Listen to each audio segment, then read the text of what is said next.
ನಮಸ್ಕಾರ. ಧರ್ಮ ಸಾಕ್ಷಾತ್ಕಾರ ವಿಶೇಷ ಕಾರ್ಯಕ್ರಮಕ್ಕೆ ಸ್ವಾಗತ. ನಾನು ಮಧು ನಾಗೇಶ್. ಪ್ರತಿನಿತ್ಯ ನಮ್ಮ ಈ ಕಾರ್ಯಕ್ರಮದಲ್ಲಿ ವೀಕ್ಷಕರೇ, ನಿಮ್ಮೆಲ್ಲರಿಗೂ ಕೂಡ ತಿಳಿದಿರೋ ಹಾಗೆ ಸನಾತನ ಧರ್ಮಕ್ಕೆ ಸಂಬಂಧಪಟ್ಟ ಒಂದು ವಿಶೇಷ ವಿಚಾರದ ಬಗ್ಗೆ ಗುರೂಜಿಯವರು ಮಾಹಿತಿಯನ್ನ ತಿಳಿಸ್ತಾ ಬಂದಿದ್ದಾರೆ. ಹಾಗೆ ನಿನ್ನೆಯ ಎಪಿಸೋಡ್ನಲ್ಲಿ ನಾವು ಚಂಡಿಕಾ ಹೋಮದ ಕುರಿತಾಗಿ ಗುರೂಜಿ ಅವರಿಂದ ಮಾಹಿತಿಯನ್ನ ತಿಳಿದುಕೊಳ್ತಾ ಇದ್ವಿ. ಇನ್ನು ಅದರ ಮುಂದುವರೆದ ಭಾಗವಾಗಿ ಅಂದ್ರೆ ಚಂಡಿಕಾ ಹೋಮದಿಂದ ನಮ್ಮ ಕಷ್ಟಗಳು ಯಾವ ರೀತಿ ತೊಲಗುತ್ತೆ, ಯಾವ ರೀತಿ ನಮಗೆ ಪರಿಹಾರ ಸಿಗುತ್ತೆ, ಹಾಗೆ 13 ಅಧ್ಯಾಯಗಳಿದಾವೆ ಅಂತ ನಿನ್ನೆ ಗುರೂಜಿ ಅವರು ಹೇಳ್ತಾ ಇದ್ರು. ಅದರ ಕುರಿತಾಗಿ ನಾವು ಈ ಕಾರ್ಯಕ್ರಮದಲ್ಲಿ, ಇವತ್ತಿನ ಕಾರ್ಯಕ್ರಮದಲ್ಲಿ ನಿಮಗೆ ಮಾಹಿತಿಯನ್ನ ತಿಳಿಸ್ಕೊಡ್ತೀವಿ. ಮೊದಲಿಗೆ ಗುರೂಜಿ ಅವರನ್ನ ಕಾರ್ಯಕ್ರಮಕ್ಕೆ ಸ್ವಾಗತಿಸೋಣ. 850ಕ್ಕೂ ಹೆಚ್ಚು ಗಣಹೋಮ ಹಾಗೆ 2500ಕ್ಕೂ ಹೆಚ್ಚು ಚಂಡಿ ಹೋಮವನ್ನ ನಡೆಸಿ ಚಂಡಿ ಭಟ್ರು ಎಂದು ಪ್ರಸಿದ್ಧಿ ಪಡೆದುಕೊಂಡಿರುವ ಅರವಿಂದ್ ಭಟ್ರು ನನ್ನ ಜೊತೆ ಇದ್ದಾರೆ. ಅವರನ್ನ ಕಾರ್ಯಕ್ರಮಕ್ಕೆ ಸ್ವಾಗತಿಸೋಣ. ಗುರೂಜಿ ನಮಸ್ಕಾರ, ಕಾರ್ಯಕ್ರಮಕ್ಕೆ ಆತ್ಮೀಯ ಸ್ವಾಗತ. ಗುರೂಜಿ, ನಿನ್ನೆ ತಿಳಿಸ್ಕೊಡ್ತಾ ಇದ್ರಿ ಚಂಡಿಕಾ ಹೋಮದ ವಿಶೇಷತೆಗಳು ಏನೇನು, ಹಾಗೆ 13 ಅಧ್ಯಾಯಗಳು ಅನ್ನೋದ್ರ ಕುರಿತಾಗಿಯೂ ಕೂಡ, ಹಾಗೆ ಚಂಡಿಕಾ ಹೋಮದಿಂದ ಯಾವ ರೀತಿ ನಮ್ಮ ಕಷ್ಟಗಳಿಗೆ ಪರಿಹಾರ ಸಿಗುತ್ತೆ ಅದನ್ನ ತಿಳಿಸ್ಕೊಡೋದಾದ್ರೆ, ಹಾಗೆ ದೇವಿ ಸ್ತುತಿಯೊಂದಿಗೆ ನಾವು ಈ ಕಾರ್ಯಕ್ರಮವನ್ನ ಪ್ರಾರಂಭ ಮಾಡೋಣ. ಭಾಸ್ವದ್ರತ್ನಾಭರಣವಸನಾಲಂಕೃತೆ ಚಾರುಹಸ್ತೈಃ ಶಂಖಂ ಚಕ್ರಂ ವರದಮಭಯಂ ಸನ್ಮಹಂತಿ ಹೇಮಪ್ರಖ್ಯೆ ಪ್ರಣತವರಸಂಧಾತ್ರಿ ಪದ್ಮಾಸನಸ್ಥೆ ಕಾರುಣ್ಯಾಬ್ಧೆ ಭಗವತಿ ಮಹಾಲಕ್ಷ್ಮೀ ಮಾಂ ರಕ್ಷ ನಿತ್ಯಂ. ಶ್ರೀ ಗುರವೇ ನಮಃ. ಗಣಾಧಿಪತಯೇ ನಮಃ. ವಾಗ್ದೇವೀ ನಮಃ. ಮಾತೃಭ್ಯೋ ನಮಃ. ಪಿತೃಭ್ಯೋ ನಮಃ. ಗುರುಭ್ಯೋ ನಮಃ. ಆಚಾರ್ಯೇಭ್ಯೋ ನಮಃ. ಇಷ್ಟದೇವತಾಭ್ಯೋ ನಮಃ. ಕುಲದೇವತಾಭ್ಯೋ ನಮಃ. ಗ್ರಾಮಾಧಿದೇವತಾಭ್ಯೋ ನಮಃ. ಸರ್ವೇಭ್ಯೋ ದೇವೇಭ್ಯೋ ನಮಃ. ಸರ್ವೇಭ್ಯೋ ಮಹಾಜನೇಭ್ಯೋ ನಮಃ. ಸದ್ಗುರು ಚರಣಾರವಿಂದಾಭ್ಯಾಂ ನಮಃ. ಸಹೃದಯಿಗಳೇ, ನಿನ್ನೆಯಿಂದ ನಾವು ಚಂಡಿಕಾ ಹೋಮದ ಜಗಜ್ಜನನಿಯ ಆರಾಧನೆಯ ವಿಚಾರವಾಗಿ ಚಿಂತನೆ ಮಾಡ್ತಾ ಇದ್ದೇವೆ. ನಿನ್ನೆ ಚಂಡಿಕಾ ಹೋಮದ ಕವಚದ ವಿಚಾರ, ಅರ್ಗಲ ಸ್ತೋತ್ರ, ಕೀಲಕ ಸ್ತೋತ್ರವರೆಗೆ ಬಂದಿದ್ದೇವೆ. ಚಂಡಿಕಾ ಹೋಮವನ್ನು ಯಾವಾಗ ಮಾಡಬೇಕು ಅಂತ ಚಿಂತನೆಯನ್ನು ಮಾಡುವಾಗ, ಕೃಷ್ಣಾಯಾಂ ವಾ ಚತುರ್ದಶ್ಯಾಂ ಅಷ್ಟಮ್ಯಾಂ ವಾ ಸಮಾಹಿತಃ, ಕೃಷ್ಣ ಪಕ್ಷ ಅನ್ನುವಂಥದ್ದು ದೇವಿಯ ಶಿವನಾರಾಧನೆಗೆ ಮತ್ತು ದೇವಿಯ ಆರಾಧನೆಗೆ ವಿಶೇಷವಾದಂಥ ಸಮಯ. ಶುಕ್ಲಪಕ್ಷದಲ್ಲಿ ನಾವು ಮಹಾವಿಷ್ಣುವಿನ ಆರಾಧನೆಯೆಲ್ಲ ಶುಕ್ಲಪಕ್ಷದಲ್ಲಿ ಮಾಡ್ತೇವೆ, ಹುಣ್ಣಿಮೆವರೆಗೆ. ಕೃಷ್ಣ ಪಕ್ಷದಲ್ಲಿ ದೇವಿಯ ಆರಾಧನೆಗೆ ವಿಶೇಷತಃ ಹೇಳಿದ್ದಾರೆ. ಅದರಲ್ಲಿ ಈಗ ನಾವು ಶಿವರಾತ್ರಿ ಇರ್ಬೋದು, ಅಷ್ಟಮಿ, ನವಮಿ, ಅಮಾವಾಸ್ಯೆ ಹಿಂದಿನ ದಿನದ ಚತುರ್ದಶಿ, ಈ 3 ದಿನಗಳು ನಮ್ಮ ಚಂಡಿಕಾ ಹೋಮಕ್ಕೆ ವಿಶೇಷವಾದಂಥ ದಿವಸಗಳು. ಆದರೆ ಶರತ್ಕಾಲೇ ಮಹಾಪೂಜಾ ಕ್ರಿಯತೆ ಯಾಚವಾರ್ಷಿಕಿ, ಶರದೃತುವಿನಲ್ಲಿ ಬರುವಂಥ ಏನು 2 ತಿಂಗಳಿದೆ, ಆ ಸಂದರ್ಭದಲ್ಲಿ ನಾವು ಆಶ್ವೀಜ ಶುದ್ಧ ಪಾಡ್ಯಮಿಯಿಂದ ದಶಮಿಯವರೆಗೆ, ಅದು ಶುಕ್ಲಪಕ್ಷದಲ್ಲೇ ನವರಾತ್ರಿ ಅಂತ ಹೇಳೋದು, ಅದು ಶರದೃತುವಿನಲ್ಲಿ. ಶರದೃತುವಿನ ಹೊರತುಪಡಿಸಿ ಬೇರೆ ಎಲ್ಲ ಮಾಸಗಳಲ್ಲಿ ನಾವು ಮಾಡುವಾಗ ಅಷ್ಟಮಿ, ನವಮಿ, ಶುಕ್ರವಾರಗಳಲ್ಲಿ, ಮಂಗಳವಾರದಲ್ಲಿಯೂ ಕೂಡ ಮೂಲ ನಕ್ಷತ್ರದ ದಿನ, ಇದೆಲ್ಲ ಚಂಡಿಕಾ ಹೋಮಕ್ಕೆ ವಿಶೇಷವಾದಂಥ ದಿನಗಳು. ಈಗ 13 ಅಧ್ಯಾಯಗಳಲ್ಲಿ ಮೊದಲನೇ ಅಧ್ಯಾಯ ಮಹಾಕಾಳಿಯ ಪ್ರೀತ್ಯರ್ಥವಾಗಿರುವಂಥದ್ದು. ಈ ಚಂಡಿಕಾ ಹೋಮ ಅನ್ನುವಂತಹ ಈ 13 ಅಧ್ಯಾಯಗಳಿಗೆ ಯಾವುದೇ ಒಂದು ಮಂತ್ರಕ್ಕೆ ಋಷಿಗಳಿದ್ದಾರೆ. ಋಷಿ ಛಂದಸ್ಸನ್ನು ಬ್ರಹ್ಮ ಋಷಿ ಗಾಯತ್ರಿಯಿಂದ, ಇಲ್ಲಿ ಬ್ರಹ್ಮ ವಿಷ್ಣು ರುದ್ರಾಋಷಯ, ಸೃಷ್ಟಿಕರ್ತನಾದಂತಹ ಬ್ರಹ್ಮ, ಪಾಲನಾಕರ್ತನಾದಂತಹ ವಿಷ್ಣು, ಲಯಕರ್ತನಾದಂಥ ಈಶ್ವರನೇ ಸ್ವಯಂ ಈ ದುರ್ಗಾ ಸಪ್ತಶತಿ ಅನ್ನುವಂತಹ ಚಂಡಿಕಾ ಪಾರಾಯಣವನ್ನು ನಮಗೆ ಅನುಗ್ರಹ ಮಾಡಿದಂಥವರು. ಆ ಋಷಿ ಪ್ರಣೀತವಾದದ್ದು ಸ್ಮೃತಿ. ಮಾರ್ಕಂಡೇಯ ಪುರಾಣದಲ್ಲಿ ಬರುವಂತಹ ಈ ದುರ್ಗಾ ಸಪ್ತಶತಿಯ ಮೊದಲನೇ ಅಧ್ಯಾಯದಲ್ಲಿ ಬ್ರಹ್ಮ ಋಷಿ ಅಂತೇಳಿ ಚತುರ್ಮುಖನಾದಂತಹ ಬ್ರಹ್ಮನು ದ್ರಷ್ಟಾರ ಈ ಮೊದಲನೇ ಅಧ್ಯಾಯಕ್ಕೆ. ಮಹಾಕಾಳಿ ದೇವತಾ ಕಾಳಿ ಇದರ ಅಧಿದೇವತೆ. ಧ್ಯಾನ ಏನು ಹೇಳುತ್ತೆ?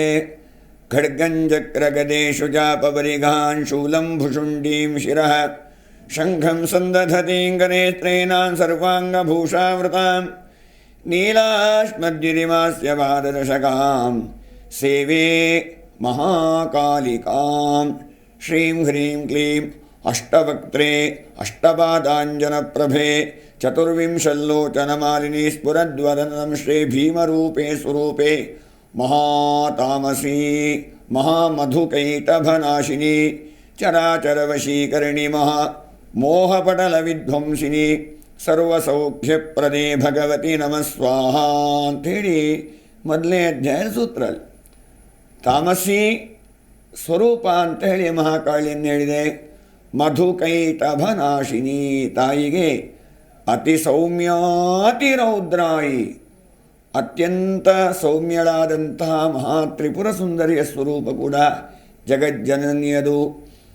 ಅತಿ ರೌದ್ರಾಯಿ, ದುಷ್ಟ ದಮನಕ್ಕೋಸ್ಕರ ಅತ್ಯಂತ ರೌದ್ರ ಸ್ವರೂಪ ಕೂಡ ಮಹಾಕಾಳಿಯದ್ದಾಗಿದೆ. ಅಲ್ಲಿ ಆ ಜಗಜ್ಜನನಿಯು ಮಹಾಮಧುಕೈಟಭನಾಶಿನಿ, ಮಧುಕೈಟಭರೆಂಬಂತಹ ರಾಕ್ಷಸರ ವಧೆ ಮಾಡಿದ್ದಂಥದ್ದು ಮೊದಲನೇ ಅಧ್ಯಾಯ.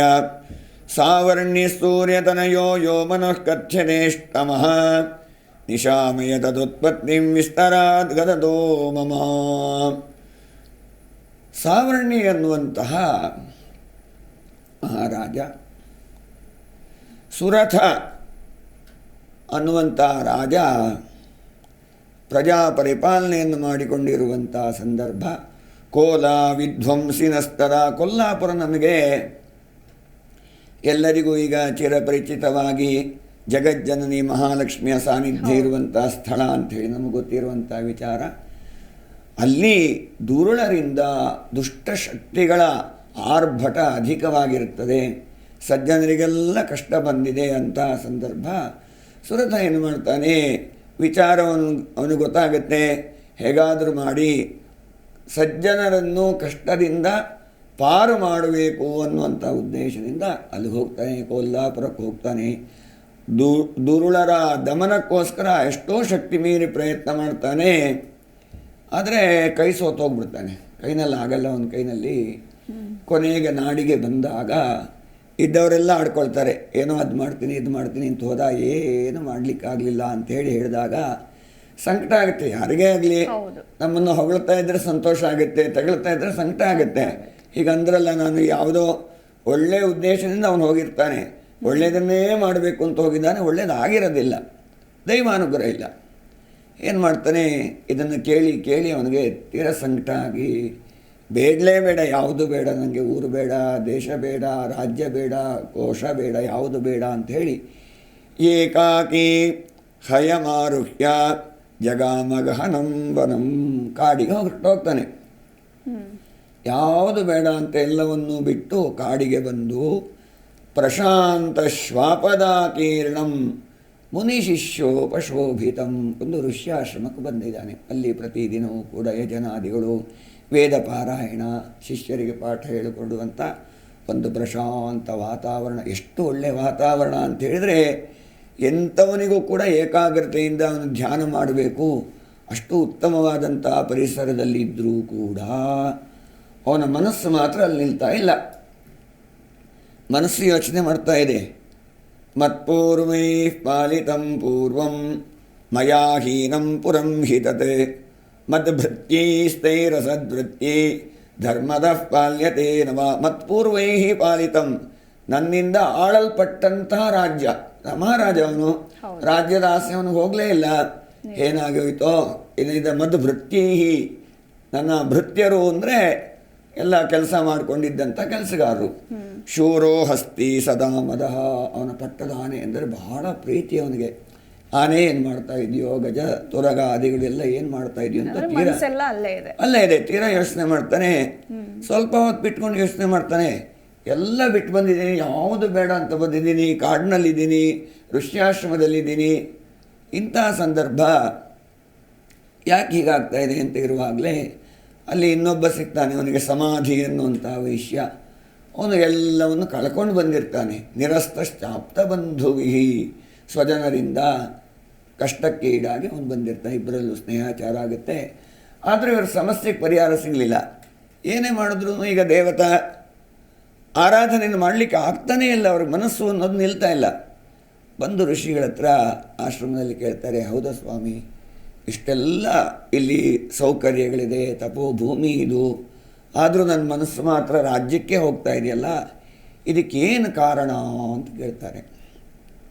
ಆಗ ಋಷಿಗಳು ಹೇಳ್ತಾರೆ, ನಿನಗೇಂತಲ್ಲಪ್ಪ, ಜ್ಞಾನಿನಾಮಪಿ ಚೇತಾಂಸಿ ದೇವಿ ಭಗವತಿ ಹಿ ಸಾ ಬಲಾದಾಕೃಷ್ಯ ಮೋಹಾಯ ಮಹಾಮಾಯ ಪ್ರಯಚ್ಛತಿ. ಇಡೀ 14 ಲೋಕವನ್ನು ನಡೆಸುವಂತಹ ಒಂದು ಮಹಾಮಾಯೆ ಅಂತ ಹೇಳುವಂಥ ಒಂದು ಶಕ್ತಿ ಇದೆ, ಚೈತನ್ಯ ಇದೆ. ವಿಷ್ಣು ಮಾಯೆ ಇದ್ದಾಳೆ ಒಬ್ಬಳು. ಅವಳಿಂದ ಎಲ್ಲ ರೀತಿಯಾದಂತಹ ಸೌಕರ್ಯಗಳಿದ್ದರೂ ಕೂಡ ಮನಸ್ಸು ಅನ್ನೋದು ಶುದ್ಧಿ ಆಗದೇ ಇರೋದಕ್ಕೆ ನಮ್ಮ ಪ್ರಾರಬ್ಧದ ಜೊತೆಗೆ ಅವಳ ಅನುಗ್ರಹ ಅನ್ನೋದು ನಾವು ಪಡ್ಕೊಂಡ್ರೆ ನಮಗೆ ಆ ಮನೋಸ್ಥಿತಿ ಬರ್ತದೆ ಎಂದಾಗ ಇವನಿಗೆ ಆಸೆ ಆಯಿತು.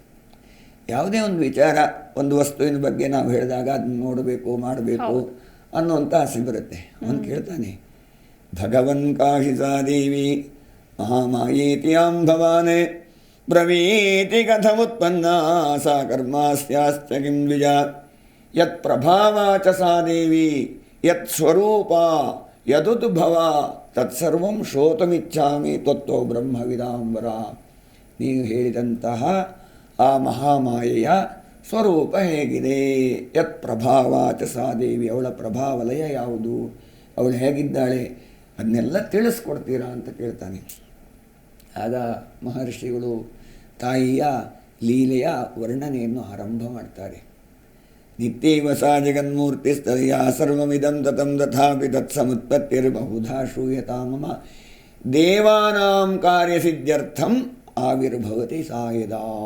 ತಾಯಿಯ ಆವಿರ್ಭಾವ ಏನಕ್ಕೋಸ್ಕರ ಆಯಿತು ಅಂತಂದರೆ ದೇವತೆಗಳ ಅನುಗ್ರಹಕ್ಕೆ ಅಂತ. ದೇವತೆಗಳು ಅಂದರೆ ಯಾರು?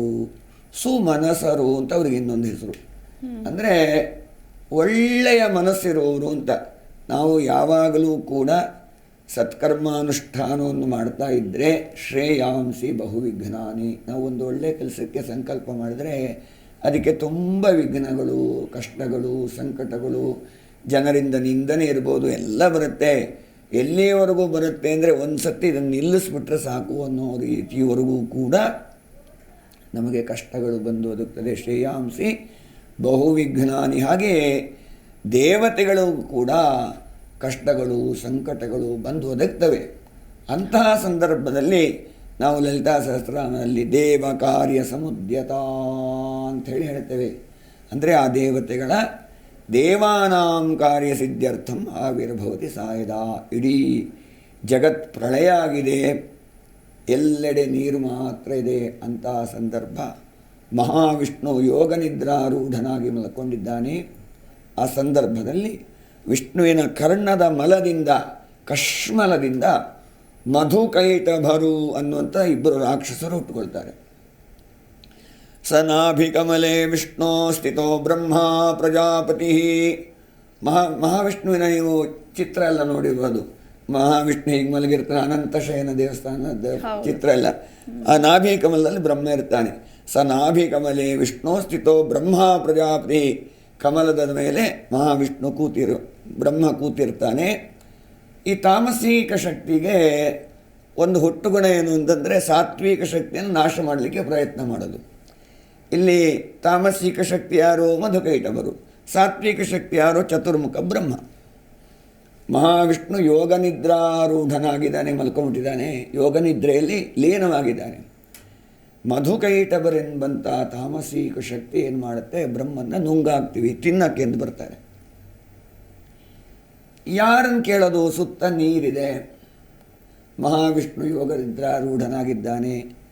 ಆಗ ಆ ಯೋಗ ನಿದ್ರೆ ಸ್ವರೂಪದಲ್ಲಿರುವಂತಹ ವಿಷ್ಣು ಮಾಯೆಯನ್ನು ಬ್ರಹ್ಮ ಸ್ತುತಿ ಮಾಡ್ತಾನೆ. ಅವನು ಬೇರೆ ದಾರಿ ಇಲ್ಲ, ತಾಯಿಯನ್ನು ಯಾಚನೆ ಮಾಡ್ತಾ ಇದ್ದಾನೆ. ವಿಶ್ವೇಶ್ವರೀಂ ಜಗದ್ಧಾತ್ರೀಂ ಸ್ಥಿತಿ ಸಂಹಾರಕಾರಿಣೀಂ ನಿದ್ರಾಂ ಭಗವತೀಂ ವಿಷ್ಣೋರತುಲಾಂ ತೇಜಸ ಪ್ರಭು. ಸೃಷ್ಟಿ ಸ್ಥಿತಿ ಸಂಹಾರಾದಿಗಳೆಲ್ಲವನ್ನೂ ಮಾಡುವಂತಹ ನೀನೇ ಗತಿ ಅಂತ ತಾಯಿಯಲ್ಲಿ ಬ್ರಹ್ಮ ಯಾಚನೆ ಮಾಡ್ತಾನೆ. ಪ್ರಾಣ ಭಯ ಬಂದುಬಿಟ್ಟಿದೆ ಅವನಿಗೆ. ತ್ವಂ ಸ್ವಾಹ ತ್ವಂ ಸ್ವಧಾ ತ್ವಂ ಹಿ ವಷಟ್ಕಾರ ಸ್ವರಾತ್ಮಿಕಾ. ಸ್ವಾಹ ಅಂತಂದ ಕೂಡಲೇ ನಾವು ಈ ಹೋಮದ ಆಹುತಿಯಲ್ಲಿ ಸ್ವಾಹ ಅಂತ ಅಗ್ನಿಗೆ ಯಜ್ಞಕ್ಕೆ ದ್ರವ್ಯವನ್ನು ಸಮರ್ಪಣೆ ಮಾಡುವಂಥ ಮಂತ್ರ ಅದು. ಸ್ವಾಹ ಅಂದರೆ ಯಾರು? ಅಗ್ನಿಯ ಪತ್ನಿ, ಶಕ್ತಿ. ಸ್ವಾಹಾದೇವಿ ಅನ್ನುವಂಥವಳು ಅಗ್ನಿಯ ಪತ್ನಿ. ಅವಳಿದ್ದರೆ ಮಾತ್ರ ಯಜ್ಞೇಶ್ವರನಿಗೆ ಹವ್ಯವಾಹನ ಅಂಥೇಳಿ ಹೆಸರು. ಅವನನ್ನು ಹವ್ಯವಾಹನ ಅಂದರೆ ನಾವು ಯಾವ ಒಂದು ಮಂತ್ರದಿಂದ ಯಾವ ದೇವತೆಯ ಉದ್ದೇಶಪಟ್ಟು ದ್ರವ್ಯವನ್ನು ಸಮರ್ಪಣೆ ಮಾಡ್ತೇವೋ ಅಲ್ಲಿಗೆ ತಲುಪಿಸುವಂತಹ ಕೆಲಸ ಯಜ್ಞೇಶ್ವರನದು. ಯಜ್ಞೇಶ್ವರ ಅಂದರೆ ಹವ್ಯವಾಹನ ಅಂದರೆ ಅಗ್ನಿದೇವ.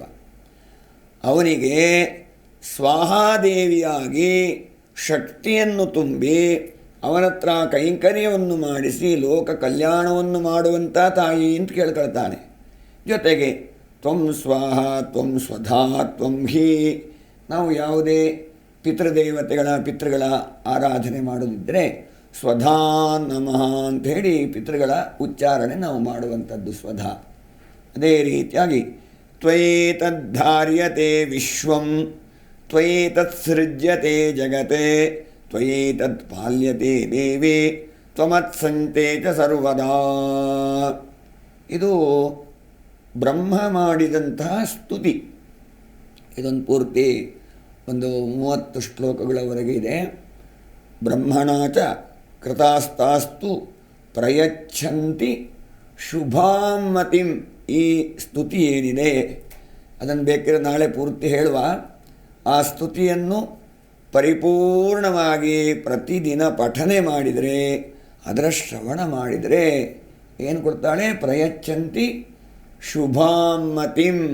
ಮತಿ ಅಂದರೆ ಧೀಶಕ್ತಿ, ಬುದ್ಧಿ ಬರಲಿಲ್ಲ ಅಂತಂದರೆ ಏನು ಪ್ರಯೋಜನ ಇಲ್ಲ. ಯಾರೂ ಕೂಡ ವಿದ್ಯಾಹೀನ ಪಶು ಅಂತ ಹೇಳಿದಾಗೆ ಬುದ್ಧಿ ಅನ್ನುವಂಥದ್ದು ಮತಿ ಅನ್ನುವಂಥದ್ದು ಬಂದರೆ ಮಾತ್ರ ಮನುಷ್ಯ ಜೀವನ ಮಾಡಲಿಕ್ಕಾಗತ್ತೆ. ಅಂತಹ ಬುದ್ಧಿಯನ್ನು ಮತಿಯನ್ನು ಕೊಡುವಂತಹ ಈ ಸ್ತುತಿ ಅದು ಬ್ರಹ್ಮ ಮಾಡಿದಂಥದ್ದು. ಆ ಸ್ತುತಿಯನ್ನು ಮಾಡಿ ಕೊನೆಗೆ ಕೇಳ್ಕೊಳ್ತಾನೆ, ಪ್ರಬೋಧಂಚ ಜಗತ್ಸ್ವಾಮಿ ನೀಯತಾಮಚ್ಯುತೋ ಲಘು ಬೋಧಶ್ಚ ಕ್ರಿಯತಾಮಸ್ಯ ಹಂತುಮೇತೋ ಮಹಾಸುರೋ. ಮಧುಕೈಟಭರೆಂಬಂಥ ರಾಕ್ಷಸರಿಂದ ನನಗೆ ಪ್ರಾಣ ಭಯ ಬಂದಿದೆ ತಾಯಿ, ಕಾಪಾಡಬೇಕು ಅಂತ ಕೇಳಿಕೊಂಡಾಗ ಇವನ ಪ್ರಾರ್ಥನೆಯಿಂದ ಮನಸೋತಂತಹ ಜಗಜ್ಜನನಿ ವಿಷ್ಣುವಿನ ಶರೀರದಿಂದ ಈಚೆಗೆ ಬರ್ತಾಳೆ. ಹೇಗೆ?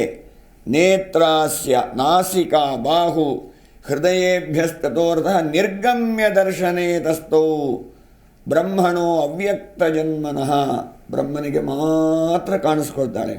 ವಿಷ್ಣುವಿನ ಅವಯವಗಳಿಂದ ಹೊರಗಡೆ ಬಂದು ಮಹಾವಿಷ್ಣುಗೂ ಮಧುಕೈಟವರಿಗೂ ಯುದ್ಧ ಆಗುತ್ತೆ. ಎಷ್ಟು ಸಮಯ? 5 ವರ್ಷ ಸಹಸ್ರಾಣಿ ಬಾಹು ಪ್ರಹರಣೋ ವಿಭು. 5000 ವರ್ಷ ಯುದ್ಧ ನಡೆಯುತ್ತೆ. ಅವರು ಸೋಲಲ್ಲ, ಇವನು ಸೋಲಲ್ಲ. ಕೊನೆಗೆ ಮಹಾಮಾಯೆ ಏನು ಮಾಡ್ತಾಳೆ? ಮಧುಕೈಟವರನ್ನು ಆವರಿಸ್ಕೊಂಡ್ಬಿಡ್ತಾಳೆ. ಮಾಯೆ ಆವರಿಸ್ಕೊಂಡು ಕೂಡಲೇ ಏನಾಗುತ್ತೆ? ಇವರಿಗೆ ಅಹಂಕಾರ ಬಂದ್ಬಿಡ್ತು. ಅವರೇನು ಮಾಡ್ತಾರೆ? ಮಹಾವಿಷ್ಣುವಿನಲ್ಲಿ ಹೇಳ್ತಾರೆ, ನಿನಗೆ ಏನಾದರೂ ನೀನು ನನ್ನನ್ನೆಲ್ಲ ಸೋಲ್ಸೋಕ್ಕಾಗಲ್ಲ, ಹಾಗಾಗಿ ನಾವು ನಿಮಗೆ ಅನುಗ್ರಹ ಮಾಡ್ತೀವಿ, ಏನಾದರೂ ವರ ಕೇಳ್ಕ ಅಂತ. ಮಹಾಮಾಯಾ ವಿಮೋಹಿತವು. ಅದನ್ನು ಅವ್ರು ಕೇಳಲಿಕ್ಕೆ ಕಾರಣ ಏನು ಅಂದರೆ ಅವ್ರನ್ನ ವಿಷ್ಣು ಮಾಯ ಆವರಿಸ್ಕೊಂಬಿಟ್ಲು. ಮನುಷ್ಯನಿಗೆ ಯಾವಾಗಲೂ ಅಹಂಕಾರ ಅನ್ನುವಂಥದ್ದು ಬಂದಾಗ ಅತ್ಯುತ್ಕೃಷ್ಟ ಪತನ ಹೇತು ಅನ್ನೋ ಪತನ ಆಗುತ್ತೆ. ಆಗ ವಿಷ್ಣು ಹೇಳ್ತಾನೆ, ಭವೇತಾ ಮಧ್ಯಮೇ ತುಷ್ಟೋ ಮಮ ಮಧ್ಯಾವು ಭಾವಪಿ ಕಿಮನ್ನೇನವರೇಣಾತ್ರ ಏತಾವದ್ದೇವ್ರದಮ್ಮಯ್ಯ.